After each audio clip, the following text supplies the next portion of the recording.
welcome to today's Daily Focus. I am probably in one of the most exciting places I could be.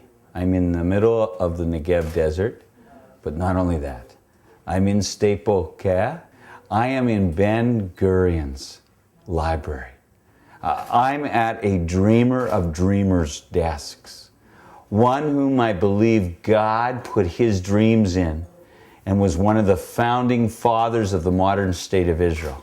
Not only that,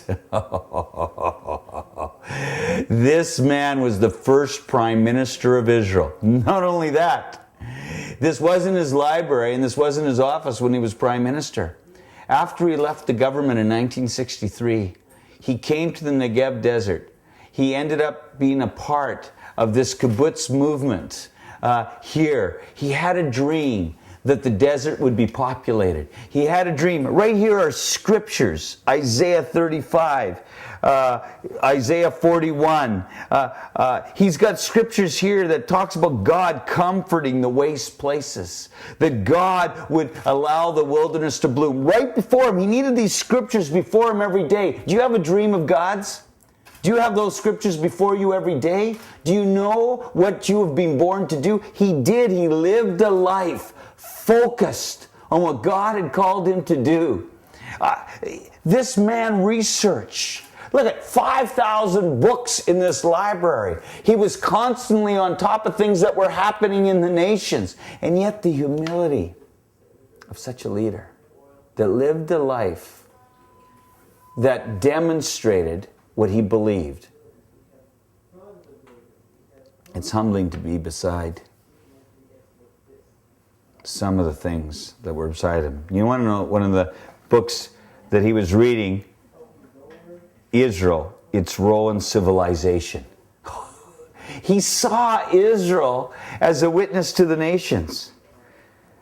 The sacrifice and destiny of the house of Eliphaz. Over here, the troubled partnership.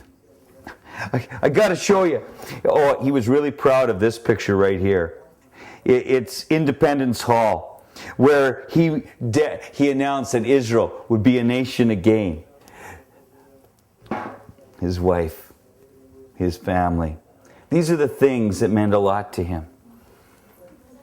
One of the last books that he was reading, the national bestseller, The Late Great Planet Earth by Hal Lindsey.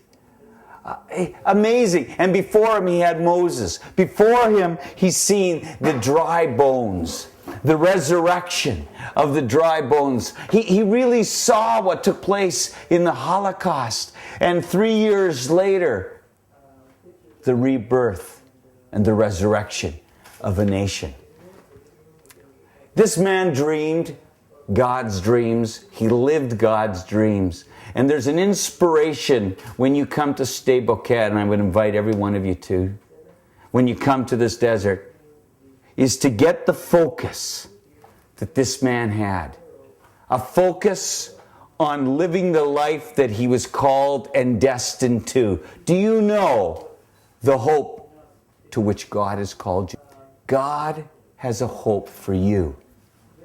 And he's calling you to it. Dream big. Imagine more than you can imagine, because God wants to do that in and through your life.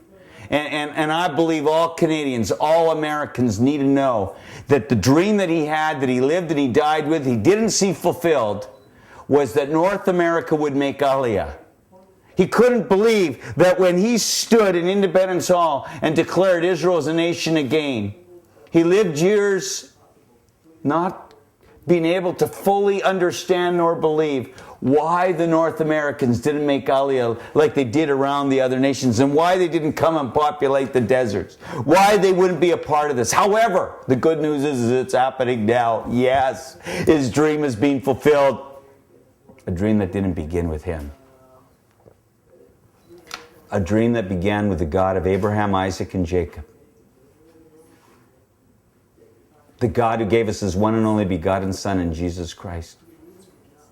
So that we might have eyes to see and ears to hear, to open up the same scriptures Ben Gurion could and believe that he could be a part of fulfilling them. Can you believe that there are prophetic words that were written for you to participate in and cooperate with God? I believe the evidence is on this desk. The evidence is in this library. The evidence was in this man's life. Ben Gurion, man of God, called and set apart with a destiny. God bless you from Stable Care, from Ben Gurion's desk.